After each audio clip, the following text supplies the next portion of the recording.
auditorium on the mountain. Could he be hiding there? My officers did search the grounds, but the girls themselves couldn't have made it that far.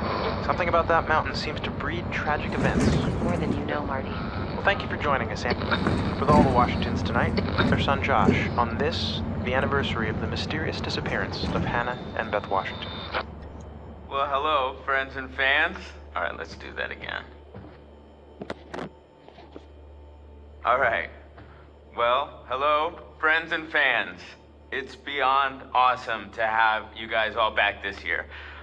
First off, I gotta say, I am super excited to welcome all my pals back to the annual Blackwood Winter Getaway. Ah! So, let me just let you know, let's take a moment to address the elephant in the room for a second. I know you're all probably worried about me, and I know it's gonna be tough on all of us going back after what happened last year, but I just want you all to know, it means so much to me that we're doing this, and that I know it would mean so much to Hannah and Beth that we're all still here together, and I'm thinking of them. I really want to spend some quality time with each and every one of you, and just share some moments that we'll never forget for the sake of my sisters, and you know. Okay, so let's party like we're fucking porn stars, okay? Make this one trip we will never forget, all right? Yes!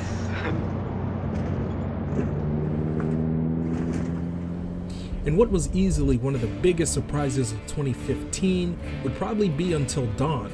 Until Dawn was revealed to be a PlayStation 3 game, using move controls by a team nobody's ever heard of, and it was slightly on my radar, but nothing that was a day one for me.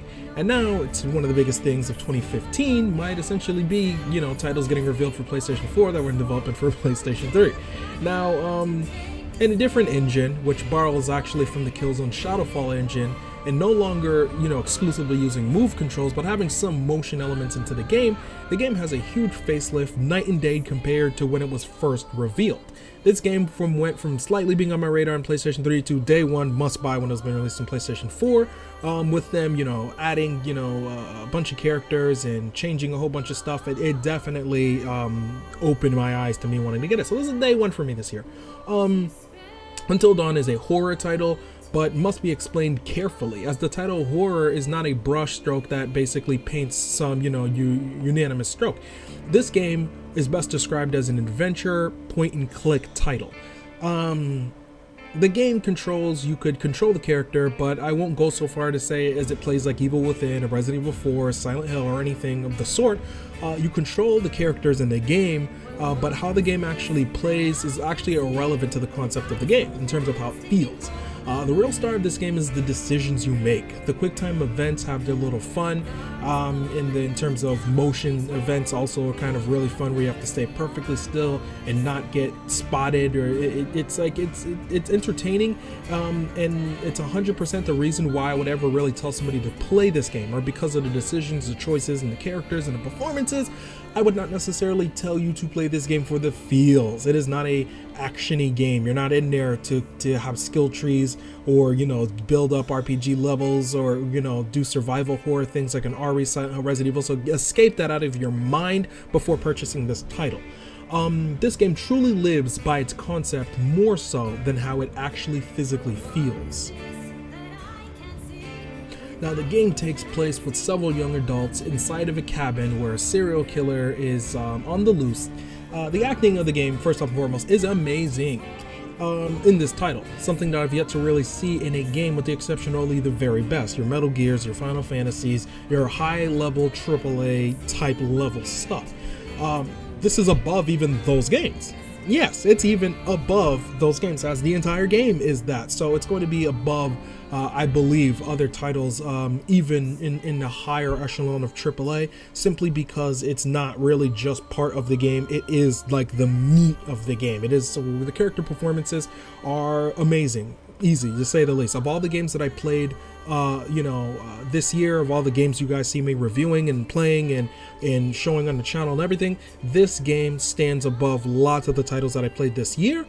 And in regards of facial animations, it stands above many of the titles being released this year. Yes, even the highest AAA, it is challenging in rivaling even the best. The actors, in terms of the acting, also being done in mocap, you don't really realize that they're the same. They use the same facial stuff until you see the behind the scenes stuff, and they're identical to the characters that they're depicting. Clearly Hayden Panettiere being the star of the actual thing, it's going to look exactly like her. Now, story in this game is really, really good. It's really amazing. I would say it rivals even Hollywood horror films in regard that the films don't go that deep. Now, before you go up saying, oh my god, R.I.P. Wes Craven, why the fuck would you say this, Edwin? Why do you mean this? Before I go deep into saying these things, let me just say this first off and foremost. In horror films, it's going to be an hour and a half, an hour 20 minutes, an hour 30 minutes, 2 hours, what have you. This game is spanning, 9 to 10 hours long. So this game, I would say the first 2 hours of this game are essentially just about basically telling you the characters, the development of them, who are they. So the game's first hour, hour and a half, 2 hours legitimately establishes every character, their motives, who they are, who they've dated, who they fucked, who they don't like, who they've, who their exes are. All these things are deeply established and gives you a lengthy backstory. Now, every single time you speak to them, you have an idea of something that may have happened to them and why they might react a specific way. They don't need to go and tell you a song and dance every single time. So, for example, something that's in the game, something that you're told is that Emily is hostile towards Mike, and you might know this, when you're playing for the rest of the game, because her and Mike used to date. So there are a whole bunch of reasons why she might act a specific way around this person, but that doesn't need to be told to you, 8, 9, 10 hours into the game, because you already know this. This is told to you the first 2 hours. So the characters are likable. You get a great backstory.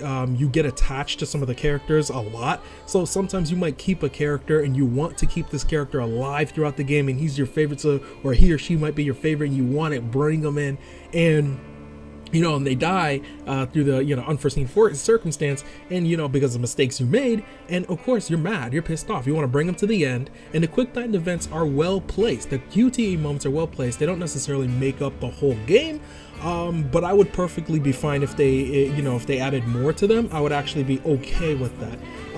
So the game itself, overall, conceptually, is about the story. It's about the design. It's about the choices that you're made, more so than physically that you're playing it. So I'm fine with the QTE moments that are added in this game. Now, I won't get too deep into specific details into the story, only because the story is a lot of this game, and I don't want to spoil anything to anybody who wants to help themselves to it. Now, playing the game only once, I could honestly say in this review, it is easily one of the best games I've played this year. It was only around 8 to 9 hours. I think that many need to reconsider how they feel about the length of games. As this was entertaining. I liked it. It gave a remarkable story, and mind you, I'm telling you this as only playing it, finishing it once. Busy year, had a whole bunch of other games to finish, but this was one of the games I only played once. It still had a remarkable story, very entertaining. They had great scares, they had great funny moments, a very fun game to play with friends watching, and from beginning to end, it was a very, very fun game. Those looking for some survival, action, horror mechanic found in titles like Evil Within, Resident Evil, Silent Hill, what have you, need not apply. This is not the game for you. It will not have those elements inside the game at all, not even slightly. The game goes into a love story, goes into being, The Walking Dead, kind of goes into Heavy Rain territory, Beyond Two Souls territory in regards to telling you a narrative. It goes into all these different, some funny cliche horror stuff, and it goes into all those things. It has the whole sex stuff. It has it has all the twists and turns that they even have the crazy old guy that knows everything that's mistaken for being other bunch of stuff. I won't spoil too much of the story, but they get lots of funny motifs from horror films very correct in this game. So it's accessible. It gets directly to the point of its overall concept. It's not trying to be Silent Hills, not trying to be Resident Evil. it's not giving you this open world, it's not giving you this deep skill tree or crafting system. It's focusing on scaring the shit out of you and telling you a great story and giving you great mocap and voice acting performances. I think it's very important to say what this game isn't, to let people know what it actually is. In my personal opinion, at any price point, this is an amazing game. So as of right now, this game is clearly going to be a completely different price than when I first bought it, when the day it came out. Consider what I'm saying is it was day one for me and justifiable at $60 for me for the 9 hours that I spent. If it was completely justifiable. So right now, for any person who wants a good 9-10 hours, it's a good horror game in terms of its replayability, its multiple endings. I almost had as much fun, I would say, with this game as talking about the story with friends to see what they, what they finished and what they didn't finish, who lived, who died.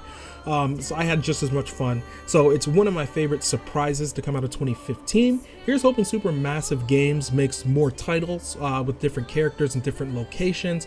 We might just have a winner on our hands with this series.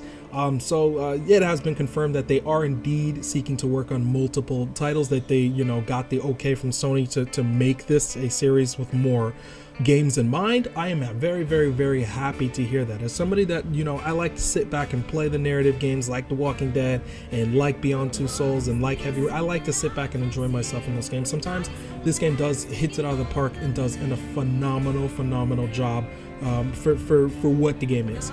You guys know it, I don't really give any scores. I'm just merely going to say it is a recommend to the gamer that likes the narrative, that likes the story, that likes to split decisions, and likes to live with the decisions that made.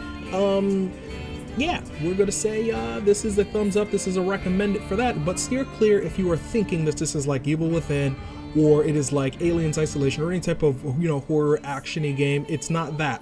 Many might describe it as that. They might be grossly misinterpreting what it is. It is not that, and I would never mislead anyone. In fact, I would say more so this review is to clarify what it is, to help any person who's going to purchase this game know exactly what they're getting themselves into. So this is a recommend. Favorite title 2015. Looking forward to anything this team does.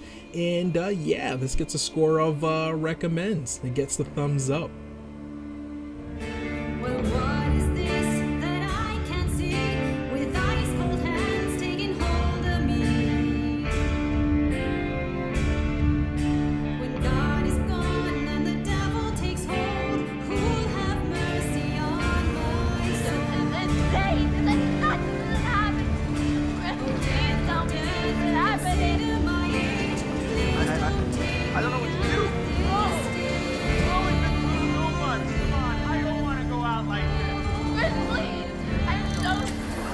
I see. You have chosen to save Ashley. No, Chris! No. Friends, man. I thought we were friends. Sorry. Why would you do this? Oh, God, what did I do? Stop it. You can't do this, please.